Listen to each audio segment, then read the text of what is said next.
Hello बच्चों, कैसे हैं आप लोग। तो आई एम रियली सॉरी कि आपकी लाइव क्लास नहीं हो पाई, क्योंकि स्कूल ऑफ है तो मैं लाइव क्लास नहीं ले पाया और टाइम है नहीं, इसलिए मैंने इसको रिकॉर्डेड डाला है। हम इसको फिर से लाइव रिवाइज करेंगे अच्छे तरीके से। तो आपके पास देखिए थंबनेल जो दिख रहा है कि वन शॉट तो है, बट एक हिंदी में कुछ चीज़ें आपके सामने लिखी हुई हैं। इसके बाद कहीं से कुछ भी पढ़ना नहीं पड़ेगा, ये मैं आपसे प्रॉमिस कर रहा हूँ। और जैसा कि मैं हमेशा एक डायलॉग मारता हूँ, जो एक चीज़ है कि साक्षात को प्रमाण की आवश्यकता नहीं होती। अगर किसी को भी भरोसा ना हो कि क्या सच में ऐसा है, तो बिल्कुल वो इस क्लास को करने के बाद किसी भी बुक को उठा लेगा, जिस बुक से भी आप पढ़ते हो, जिस मटेरियल से भी आप ऑनलाइन ऑफलाइन जो चीज़ भी पढ़ते हो, सब कुछ देख लीजिएगा। मैंने ट्राई किया है कि आपकी हर एक चीज़ यहाँ पे कवर हो पाए, ताकि आपको कहीं और से पढ़ने की ज़रूरत ना पड़े। 3 दिन की मेहनत के बाद आइए हम शुरू करते हैं। चलिए, सबसे पहले समझते हैं what is the sound. Sound है क्या? तो सबसे पहले आपको समझना होगा, साउंड कुछ और नहीं है, बस एक एनर्जी है। साउंड क्या है? एक एनर्जी है। पहली चीज, जैसा कि एक लाइट एनर्जी होती है, ऐसे ही साउंड एक फॉर्म ऑफ एनर्जी है। पहले चीज clear. That can be heard and travel in a wave. Wave की फॉर्म में ट्रेवल करती है। डिस्टरबेंस जो होता है उसके फॉर्म में ट्रेवल करती है। लाइट वेव, साउंड वेव, है ना, ये सारी चीजें। आगे कैसे, how it is when matter. Matter जानते हैं ना, जो पार्टिकल, मान के चलिए यहाँ पर पार्टिकल वाइब्रेट होते हैं। जैसे ही पार्टिकल वाइब्रेट होते हैं, इस चीज को अंडरलाइन, हालांकि ऑलरेडी पहले से अंडरलाइन है, बट फिर भी एक बार, है ना, मैं ना भी करूं तो उसको हटा देता हूं। ओके, इसको हटा देता हूं कि अगर कोई भी मैटर है, जब वो वाइब्रेट करता है या मूव बैक एंड फोर्थ, आगे पीछे, ठीक है, मूव करता है वेरी क्विकली, बहुत तेजी से, तो साउंड वेव्स होती है। तो आपको एक चीज यहाँ पे 100% ये पॉइंट स्टार लगाना है। 100% बल्कि 200% जितना हो सकता है, इसी पॉइंट को आपको स्टार लगाना है कि साउंड प्रोड्यूस किससे होती है? वाइब्रेशन से। साउंड प्रोड्यूस किससे होती है? वाइब्रेशन से प्रोड्यूस होती है। ओके, पहली चीज क्लियर हो गई आपकी। उसकी अगली चीज क्या है कि sound wave can travel through solid, liquid and gas. Solid में भी, लिक्विड में भी और गैस में भी ट्रेवल करती है ना। इसका मतलब किस चीज में ट्रेवल नहीं करती है, उस चीज को भी यहाँ मेंशन कर दिया जाए तो बहुत अच्छी बात रहेगी। तो मैं यही मेंशन कर देता हूं कि अगर साउंड वैक्यूम है, वैक्यूम का मतलब जहां पर कोई भी एयर के पार्टिकल नहीं है या कोई भी पार्टिकल नहीं है, वैक्यूम, एम्प्टी स्पेस जिसे बोला जाता है, तो वैक्यूम के अंदर ट्रेवल नहीं करती है। तो मैं यहाँ लिख देता हूँ, कट लगा देता हूँ, यानी ट्रेवल नहीं करती है। एकदम चीज़ों को क्लियर करते हुए चलो, हम लाइव ज़रूर पढ़ेंगे, परेशान होने की ज़रूरत नहीं है। आगे जैसा कि यहाँ पर दिया हुआ है, when a school bell rings part of the bell will vibrate creating sound. इसके ऊपर मैं एक एक्सपेरिमेंट करने वाला हूँ, आपको बहुत मज़ेदार, आज हो सकता है शाम तक आपको वीडियो आ जाए, है ना। बचपन में आप लोगों ने अभी, अच्छा उसको जब टॉपिक आएगा तभी मैं बताऊंगा, थोड़ा पेशेंस रखें, मजा आएगा। आगे आगे sound travel in the form of wave. Sound wave के फॉर्म में ट्रेवल होती है। फिर उस बच्चे कहेंगे sir what is the wave? तो a wave is a vibratory disturbance in a medium. Wave मतलब क्या है बेटा? वाइब्रेशन की वजह से जो डिस्टर्बेंस होता है मीडियम के अंदर, चाहे सॉलिड हो, लिक्विड हो, गैस हो, जो एनर्जी कैरी करता है, मेन चीज क्या है? वो एनर्जी कैरी करता है वन पॉइंट से दूसरे पॉइंट तक, without their being a direct contact between two point. ये पॉइंट बहुत इंपॉर्टेंट, डायरेक्ट कांटेक्ट नहीं होता है। यानी मैंने इस पॉइंट को यहां पे लिखा है, पार्टिकल के वाइब्रेशन से वेव प्रोड्यूस होती है। हिंदी में लैंग्वेज में ट्रांसलेट कर दिया आसान भाषा में, पार्टिकल के वाइब्रेशन से वेव प्रोड्यूस होती है। जब वेव पास होती है, यानी आगे की तरफ ट्रेवल होती है, मीडियम खुद मूव नहीं करता, यानी जो पार्टिकल है वो खुद मूव नहीं करता, बल्कि पार्टिकल वाइब्रेट करता है अपनी फिक्स पोजीशन पर, जैसा कि हम आगे समझने वाले हैं। कैसे एग्जाम्पल? जैसा कि पहला एग्जाम्पल ये ले लीजिए, या मैं इसका देसी एग्जाम्पल लेता हूं बहुत आसान तरीके से। जैसे एग्जाम्पल के तौर पे मेरे पीछे 10 लोग खड़े हुए हैं, मेरे पीछे 10 लोग खड़े हुए हैं, और मुझे अपना जो एक सामान है मेरे पास, मान लीजिए कि एक लड्डू है, एक मिठाई है, वो पीछे पास करनी है। तो एक तरीका ये है कि मैं खुद पीछे चला जाऊं, इसका मतलब मैंने मूव किया, पार्टिकल ने मूव किया। दूसरा तरीका ये है कि मैं अपने पीछे वाले को मिठाई पास करूं, वो अपने पीछे वाले को, वो अपने पीछे वाले को, यानी कोई भी अपनी जगह से हट नहीं रहा है, बस वाइब्रेट कर रहा है, अपने हाथों को इधर उधर लेकर जा रहा है, और जो एनर्जी है, यानी वो मिठाई है, रसगुल्ला है, वो पीछे की तरफ पास हो चुका है। बात क्लियर हो गई? और दूसरा एग्जाम्पल हम समझते हैं, लाइक एग्जाम्पल, जैसा कि हम लोग असेंबली के अंदर बच्चे खड़े होते हैं, लाइन में खड़े होते हैं, आगे वाला एक लड़का जो है हल्का सा झुकता है या हल्का सा गिरता है, अपनी जगह से पीछे होता है, पूरी की पूरी लाइन जो है डिस्टर्ब होनी शुरू हो जाती है, गिरनी शुरू हो जाती है। यानी कोई भी अपनी जगह से उठकर नहीं गया, बस एनर्जी को ट्रांसफर किया और वो एनर्जी एक दूसरे से ट्रांसफर होते होते पीछे की तरफ चली गई। इसी तरीके से हम, जैसे कि हम बोल रहे हैं, आप बोल रहे हैं, तो हम जैसे ही बोलते हैं तो हमारे जो मुंह से एनर्जी निकलती है उसकी वजह से डिस्टरबेंस क्रिएट होता है और पार्टिकल नहीं इधर उधर जाता है, बस एनर्जी इधर उधर जाती है।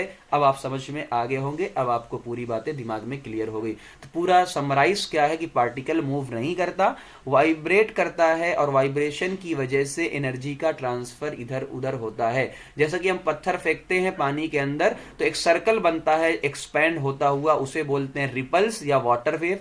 जब वेव पास होती है तो वाटर नहीं मूव करता, वो वाइब्रेट करता है अप एंड डाउन, बट हमको ऐसा लगता है जस्ट लाइक रिपल। और इसी तरीके से जैसा कि रिपल हुआ है, सेम साउंड भी एक वेव मोशन है। When sound produce any vibrating body, तो आपका क्या होता है, through air, no actual movement of air. ये हमने क्लियर कर लिया था कि मूवमेंट का कोई भी actual, no actual movement of air, ठीक है ना, ओनली साउंड एनर्जी ट्रेवल, सिर्फ साउंड एनर्जी ट्रेवल करती है। ये बात क्लियर हो चुकी होगी। अब चलते हैं हम, यार ये वेव कितने टाइप की होती हैं। मैं यकीन मानो इसको बनाने में बहुत मेहनत लगी है, बट एक बार बना है हमेशा के लिए। अब वन बाय वन चीज़ों को समझते हुए चलते हैं, समराइज करते हुए चलते हैं, ठीक। धीरे धीरे और भी मामला शुरू हो जाएगा जब हम इसको और भी इमेज के जरिए, वीडियो के जरिए भी देखेंगे धीरे धीरे भी। अभी तो सिस्टम में लॉन्च कर रहा हूँ, आईपैड वगैरह जो भी चीज़ें लेने के लिए, थोड़ा सा तब होगा, मजा आएगा। बट अभी शुरू करते हैं, चलो। ट्रांसवर्स, दो टाइप की वेव हम पढ़ते हैं, ट्रांसवर्स वेव और लॉन्गिट्यूडनल वेव। अब समझना, एक वेव है जो आपकी, देखो सबको पी क्यू दिख रहा हो, इधर पी क्यू, इधर ए बी, दोनों को कंपेयर करते हुए चलो।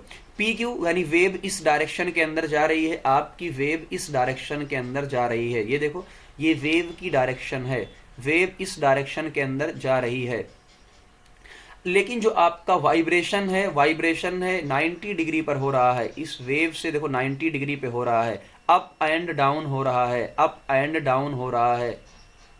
गाइस इन्वर्टर बैठ गया है, कहीं क्लास ना हो जाए मिस। चलते हैं जब तक चलता है, लाइट खराब हो चुकी। चलो, हम ये कहते हैं direction of vibration of particle, ये ऊपर नीचे की तरफ हो रहा है, ऊपर नीचे की तरफ हो रहा है। ऊपर नीचे को बोलते हैं ट्रांसवर्स। क्या बोलते हैं? ट्रांसवर्स। और दूसरा तरीका मैं इसको बोलता हूं परपेंडिकुलरली। ये परपेंडिकुलर का निशान है, ये परपेंडिकुलर का निशान है। इस तरीके से अगर मोशन होता है up and down, up and down, इसे बोलते हैं ट्रांसवर्स वेव। तो लिखा है ना परपेंडिकुलर। और अगर बैक एंड फोर्थ होता है, यानी मान के चलिए ये है, कभी इस पॉइंट से आगे पीछे, back and fourth horizontal direction में। हॉरिजॉन्टल का मतलब ये वाली डायरेक्शन, ऊपर नीचे वाली डायरेक्शन को बोलते हैं वर्टिकल डायरेक्शन, है ना। तो एक तो ये क्या है, इसको मैं शॉर्ट फॉर्म में लिखता हूं वीटी, यानी वर्टिकल डायरेक्शन ऊपर नीचे, और ये हॉरिजॉन्टल, तो इसे बोलते हैं लॉन्गिट्यूडनल वेव, यानी आगे पीछे की तरफ बैक एंड फोर्थ ट्रेवल करे। ये बात क्लियर हो गई होगी। इसमें कौन कौन सी वेव है? रिपल यानी वाटर वेव है, सीस्मिक वेव है, सीस्मिक वेव जो भूकंप वगैरह में आती है, अर्थक्वेक में। ईएमडब्ल्यू का मतलब इलेक्ट्रोमैग्नेटिक वेव है। सॉलिड और लिक्विड में ये ट्रेवल करते हैं। गैस के, अब समझना यहां पे कुछ चीजें ट्रांसवर्स के बारे में हैं, कुछ चीजें, ठीक है ना। पहले हम इसको क्लियर करते हैं, फिर आगे बढ़ते हैं। कुछ पॉइंट इसके अंदर, स्प्रिंग वाला जो मान के चलिए सॉलिड कुछ वेव ऐसी हैं इलेक्ट्रोमैग्नेटिक वेव जो गैस के अंदर नॉर्मली, रिपल है, वाटर वेव हो गई, सिस्मिक वेव हो गई, और ये आपकी गैस सॉलिड और लिक्विड में ट्रेवल करेगी, गैस में ट्रेवल नहीं करेगी। ट्रांसवर्स वेव की बात कर रहे हैं। ईएमडब्ल्यू एक नॉन मैकेनिकल होती है जो किसी भी मीडियम की आवश्यकता नहीं पड़ती है ना, इसको अलग करते हैं, इसको अलग करते हैं, पहली चीज। दूसरा साउंड वेव, इसका लॉन्गिट्यूडनल का एग्जांपल क्या है? साउंड वेव जो कि सारे ही मीडियम में ट्रेवल करती है, साउंड में भी, सॉलिड में भी, लिक्विड में भी और गैस में भी, ठीक है ना। तो इस वाले पॉइंट को अभी मैं कट करता हूं, वरना थोड़ा सा कंफ्यूजन क्रिएट हो सकता है, तो मैं नहीं चाहता अभी कंफ्यूजन क्रिएट हो, ठीक। तो इसको अभी काटता हूं मैं, मीडियम, मैं इसको अलग से बताऊंगा कि जब मैकेनिकल नॉन मैकेनिकल भी चीजें होंगी तो आपको बताया जाएगा अच्छे तरीके से। ओके, चलिए अब आते हैं इस तरीके से। देखो, एक आपके पास लॉन्ग स्प्रिंग है, स्लिंकी स्प्रिंग है ना, जो मतलब स्लिंकी का मतलब जो बहुत आराम से इसे ट्रेवल कर सकती हो, ऊपर नीचे हल्की सी, ऐसा ना पुश हो जाए तो, सॉरी वाइब्रेट। तो अगर हम वाइब्रेशन अप एंड डाउन करते हैं, ऊपर नीचे का वाइब्रेशन करते हैं, देखो इस तरीके से जाएगा, इस तरीके से ऊपर नीचे, तो इसे बोलेंगे ट्रांसवर्स वेव। क्या बोलेंगे? Transverse wave. एक नॉर्मल स्प्रिंग आपकी है, स्प्रिंग जब आप इसको पुश कर रहे हैं, क्या कर रहे हैं, देखो ये आपका कर रहे हैं पुश और पुल कर रहे हैं, तो ये आगे पीछे, कहीं पर आप क्या कर रहे हैं, देखो कहीं पर ये नॉर्मल पोजीशन है, ये कहीं पर देखो सिकुड़ी हुई है, जहां सी लिखा हुआ वहां देखो पास पास है, जहां आर दिखा है वहां दूर दूर है। तो स्प्रिंग आप देख सकते हो, स्प्रिंग के अंदर भी प्रोड्यूस कर सकते हैं।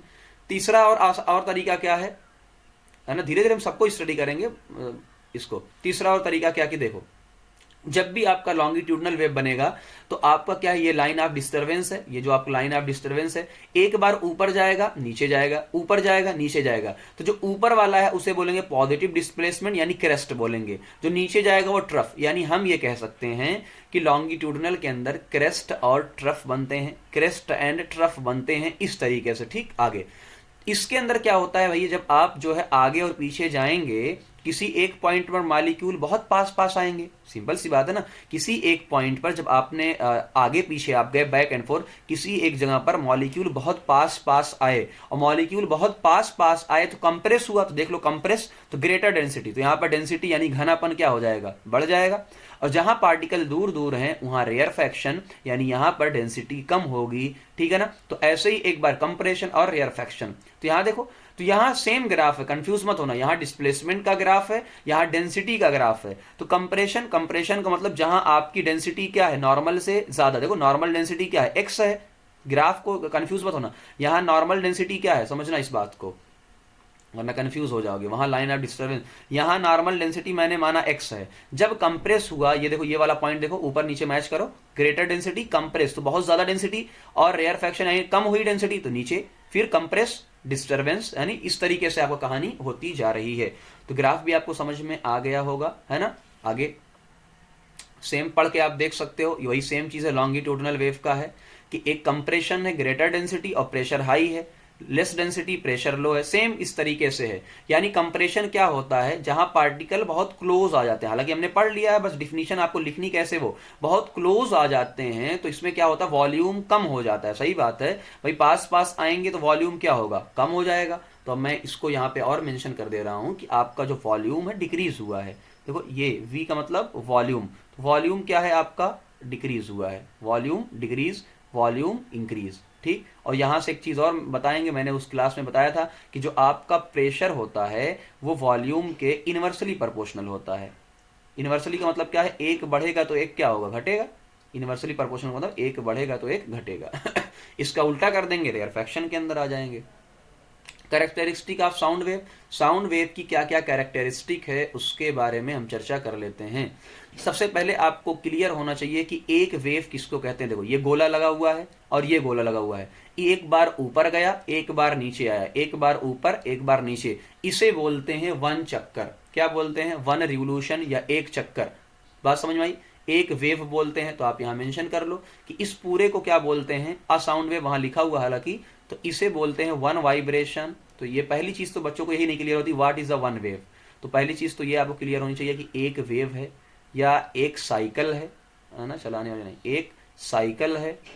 ठीक, या आप कह सकते हो कि आपका वन वाइब्रेशन है, वन ऑसिलेशन है, जो आप कहना चाहो वो आप कह सकते हो। बात क्लियर हो गई आपको, ओके, बात क्लियर यहां तक, ठीक है, डन। चलिए अब चलते हैं व्हाट इज द वेवलेंथ। तो बहुत आसान तरीके से आप एक बार रोक के जो है पढ़ लेना, है ना। यहाँ टाइम कम है इसलिए मैं पूरा बता नहीं पाऊंगा, लेकिन इतना बताऊंगा। देखो वेवलेंथ का मतलब ये होता है एक वेव की दूरी। एक वेव कहां से कहां तक थी बेटा, सिंपल सी बात, देखो एक वेव ए से लेकर ई तक थी, तो एक वेव की जो दूरी है उसे क्या बोलेंगे हम लोग, वेवलेंथ बोलेंगे। एसआई यूनिट इसकी मीटर होती है। दूसरा क्या लिखा है, आप एक वेव को और देख सकते हो, तो एक वेव के अंदर कितने पार्ट हो जाएंगे आप देख लो।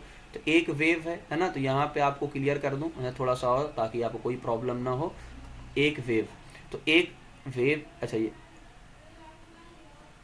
एक देखो आधा, एक पार्ट, दो पार्ट, और ये आपके टोटल, अगर यहाँ ताकि कंफ्यूज नहीं होना है तो मैं इसको एक मानता हूँ, दो और ये तीन और ये चार, इससे और आसानी हो जाएगी। तो एक वेव की दूरी को, तो इस एक वेव के अंदर कितने पार्ट हैं, तो मैंने लिख दिया एक वेव के अंदर 4 पार्ट होते हैं। एक वेव के अंदर क्या होते हैं? 4 पार्ट होते हैं। किसी 4 पार्ट की दूरी को आप किसी भी कोई भी 4 पार्ट ले लो, आपका आसान हो गया। कोई भी 4 पार्ट ले लो, 1 2 3 4, सबको वेवलेंथ बोलेंगे और ये आप पढ़ के देख सकते हो पूरा का पूरा। बात समझ में आई? टाइम कम है, लैपटॉप बैठने वाला है, ठीक, लाइट कल से खराब है। ओके, आते हैं एम्पलीट्यूड पे। हम इसको अच्छे अभी तो रिवाइज करवा रहे हैं। हम आते हैं एम्पलीट्यूड पे। एम्पलीट्यूड का मतलब क्या? Size of the wave. Wave अपने नीचे से, वेव है ना, वेव ये नीचे, ये यहां से है, कितनी ऊपर तक गई, मैक्सिमम कितने ऊपर तक गई, कितने ऊपर तक गई, उसे ही क्या बोलते हैं? एम्पलीट्यूड, ठीक। ये क्वाइटर, क्वाइटर का मतलब जिसका एम्पलीट्यूड कम है क्वाइट है, और जिसका एम्पलीट्यूड ज्यादा है वो लाउडर है। यानी लाउडनेस की जो प्रॉपर्टी है इस पर ही डिपेंड करती है। आगे आते हैं, टाइम पीरियड की बात करते हैं। What is the time period? आपका इतना टाइम पीरियड बेटा क्या है? एक वेव यूनिट सेकंड होगी, एक कंप्लीट वेव का टाइम, एक कंप्लीट वेव का टाइम। तो मैंने कहा था ना, किसी एक वेव का मतलब 4 पार्ट, कोई भी 4 पार्ट ले लो, किसी भी 4 पार्ट का जो टाइम होगा, देखो चाहे यहां से यहां तक हो गया, चाहे ऊपर का टी, कोई भी 4 पार्ट ले लो, किसी भी 4 पार्ट का एक कंप्लीट वेव यानी 4 पार्ट का जो टाइम होगा उसे टी बोलेंगे। जैसे कि यहाँ पे देखो, यहाँ 8 सेकंड दिया हुआ है। 8 सेकंड कितना है? यहाँ पहले नंबर 1 2, 2 वेव है 8 सेकंड, तो एक वेव 4 सेकंड की हो जाएगी, यानी टाइम 4 सेकंड लगेगा। बात समझ में आई? तो इस तरीके से आप फिगर को भी देख सकते हो। आते हैं फ्रीक्वेंसी पे, है ना। फ्रीक्वेंसी क्या होती है? देखो फ्रीक्वेंसी कितना ऑसिलेशन, टाइम पीरियड आपको दिख गया होगा, T/2 T/4 है ना, एक में भाई टोटल टाइम लगा T, तो 4 पार्ट में T टाइम लगा। तो बात समझ में आई? तो T/4 हो गया, T/2 हो गया, इस तरीके से। फ्रीक्वेंसी के 3 तरीके हैं, एफ, एन और न्यू, ठीक। यूनिट हर्ट्ज होती है। वेव प्रोड्यूस होने की रेट, सोर्स मैंने क्लियर करना, अगर सोर्स सेम रहेगा फ्रीक्वेंसी चेंज नहीं होगी। यानी एक सेकंड में कितने वेव बनते हैं, एक सेकंड में कितने वेव बनते हैं, वही क्या है? आपकी फ्रीक्वेंसी है। मैंने कहा एक सेकंड के अंदर 10 वेव बनते हैं तो फ्रीक्वेंसी 10 हो जाएगी, है ना। ये देखो, ये एक गर्ल है जिसकी हाई फ्रीक्वेंसी होती है, हाई पिच होती है, यानी पिच की जो प्रॉपर्टी है फ्रीक्वेंसी पे डिपेंड करती है। उतने ही टाइम में कितना ऑसिलेशन हो गया आप देख सकते हो, 1 2 दिख भी रहा है वैसे, 3 4 4, और ये मैं हूं, है ना, मैंने अपना फिगर, ये मैं हूं जो बेचारा सिर्फ 2 वेव प्रोड्यूस कर पाया, यानी मेरा क्या होगा? लो फ्रीक्वेंसी होगी, लो पिच होगी। बात समझ में आई? यहां पिच और लाउडनेस आपको दोनों चीजें मिल जाएंगी, दोनों में डिफरेंस आपको मिल जाएगा।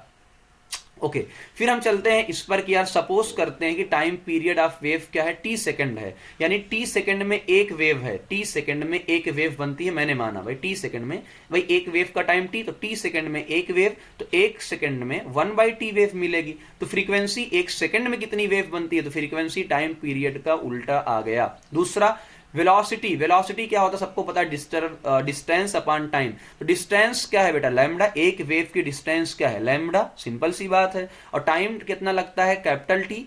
तो मैंने इसको अलग कर दिया, 1/T को अलग किया और लैम्डा को अलग कर दिया, तो 1/T क्या है? फ्रीक्वेंसी। यानी आपको ये फार्मूला मिल गया कि जो आपकी स्पीड होती है फ्रीक्वेंसी इंटू लैम्डा के बराबर होती है। और ये क्वेश्चन आपके सामने है खुद से प्रैक्टिस करने के लिए। Question number 1, question number 2, question number 3, question number 4, question number 5। बात समझ में आ गई? फिर ठीक, अब वार्ड ये आपको दिख रहा होगा। प्रोडक्शन ऑफ साउंड की बात आ जाते हैं। देखो ये घंटी की बात करें, production of the sound, cycle की जो बेल होती है वाइब्रेट करती है, साउंड जो है, ठीक है ना, साउंड आपको मिलता है। अगर उसको जोर से पकड़ लो, इस साइकिल को अगर जोर से पकड़ लोगे तो आपको समझ में आएगा वाइब्रेशन बंद हो गया और साउंड बंद हो जाती है। बात समझ में आई? इसीलिए बचपन में मैंने कई दोस्तों से अपने पूछा, बहुत सारे, कल चर्चा ऐसे हो रही थी, यार ये घंटी जो हम बजाते थे बंद क्यों हो जाती थी? किसी के पास इसका आंसर नहीं। तो आपको एक बार ट्राई करना खुद, और शाम तक इसका वीडियो जाएगा आपके पास, ठीक है ना। तो ये पूरी चीजें आप एक बार पढ़ लो। मैं फिर बता रहा हूं कि मैं जल्दी जल्दी में एक्सप्लेन कर रहा हूं, बट मैं 1 लाइव क्लास जरूर लूंगा आपकी इस पे, और बेहतरीन तरीके से हम समझेंगे। टाइम की कमी की वजह से ऐसा हो रहा है। Production of sound, lab, tuning fork. तो ट्यूनिंग फॉक वाला रहने देते हैं अभी ये, ठीक है ना। तो यहां तक आप पहले रिवाइज कर लो। अच्छा, एक और चीज फिलहाल, sound need a medium to travel. बात समझ में आई? Sound need a medium to travel, यानी सिंपल सी बात है, तो हमने देख लिया है साउंड को ट्रेवल सॉलिड में भी होता है, लिक्विड में भी होता है, गैस के अंदर भी होता है, सबको पता है ये चीज, आपको है ना दिख रहा होगा। ये वाला ये एक्सपेरिमेंट होता है पूरा का पूरा, कि अगर भाई एक बेल आपको सुनाई दे रही है, अगर उसके अंदर से एयर पूरी की पूरी निकाल दिया जाए तो कभी आपको सुनाई नहीं देगा। उसका रीज़न यही होता है, जब आपने एयर के पूरे पार्टिकल को निकाल दिया तो वाइब्रेट होने वाला कोई बचा ही नहीं, और बचा ही नहीं तो ट्रेवल हो ही नहीं पाएगा। ठीक है ना। ऐसे फिर case of moon in outer space, moon के अंदर क्या होता है बेटा सबको पता है, मून के अंदर आपको सुनाई नहीं देगा। उसका रीजन यही कि मून पर कोई पार्टिकल नहीं होते हैं, तो आपको सुनाई कैसे देगा, सिंपल सी बात है ना। चलिए फिर अगला टॉपिक क्या था, speed of sound. Speed of sound किस किस चीज़ों पर डिपेंड करती है, एक मीडियम पे डिपेंड करती है, यानी सॉलिड में सबसे ज़्यादा होती है, फिर लिक्विड में, और फिर गैस में। टेम्परेचर बढ़ाओगे तो वाइब्रेशन बढ़ जाएगा, तो स्पीड भी क्या हो जाएगी आपकी, बढ़ जाएगी। ह्यूमिडिटी यानी ह्यूमिडिटी जो नमी होती है अगर वो बढ़ेगी तो स्पीड भी बढ़ जाएगी। जैसा कि यहाँ आपको दिखा है कि 20 डिग्री सेल्सियस पे जो स्पीड होती है एयर में वो 344 मीटर पर सेकंड है, किलोमीटर में आप कन्वर्ट कर सकते हो, आपने इतनी मैथ पढ़ी होगी। वाटर 5 टाइम्स इसका होता है, आयरन स्टील यानी 15 टाइम्स होता है, इसीलिए शार्क या वेल बहुत जल्दी बात कर लेती हैं कई किलोमीटर दूर से। सोनिक बूम आपको दिख रहा होगा, सोनिक बूम का मतलब क्या होता है कि अगर कोई साउंड की स्पीड से भी तेज चले तो उसे क्या बोलते हैं, सोनिक बूम, जैसा कि आपका जेट होते हैं। बात समझ में आई, ओके। और जल्दी ठीक, रेस बिटवीन साउंड सबको पता होता है बेटा कि लाइट की स्पीड सबसे ज्यादा होती है, इसलिए लाइट हमको लाइटनिंग पहले दिखाई देती है और आपको साउंड बाद में सुनाई देता है। ये बात क्लियर हो गई होगी, ठीक है, ठीक है, हाँ ठीक है, ओके। तो ये आप पढ़ सकते हो, रिफ्लेक्शन ऑफ साउंड यहाँ आपको, ठीक, यहाँ। तो हम इसको, मैंने फिर से कहा कि हम इसको ज़रूर लाइव क्लास लेंगे, बट अभी आपको मैंने रिवाइज जस्ट करवा दिया है बहुत सिंपल तरीके से, हम और बेहतर तरीके से पढ़ने वाले हैं इसको, तो कीप पेशेंसिंग, ठीक है ना। इतना आप पहले रिवाइज कर लो, जो ना समझ में आया कमेंट में पिन अप कर देना, बट प्लीज़ सब लोग कमेंट करना, तभी मैं आगे लाइव क्लास आपकी लूँगा, कि जो जो पार्ट नहीं समझ में आया कि इसमें सर जो हमने जल्दी कर दिया है, बात समझ में आई। हाँ, एक पार्ट यहाँ ऊपर देखो लिखा हुआ गैस टैप, जैसे ही हम गैस टैप ऑन करते हैं साउंड पहले सुनाई देगा, स्मेल बाद में आती है। उसका रीज़न यही है ना बेटा, बहुत अच्छा क्वेश्चन है। साउंड इसलिए कि साउंड वाइब्रेशन से आता है तो वो जल्दी आएगा, जबकि स्मेल एक्चुअल मूवमेंट की वजह से आती है जिसमें टाइम लगता है। तो आप ज़रूर कमेंट करना, वरना मैं वीडियो नहीं बनाऊंगा, पक्का।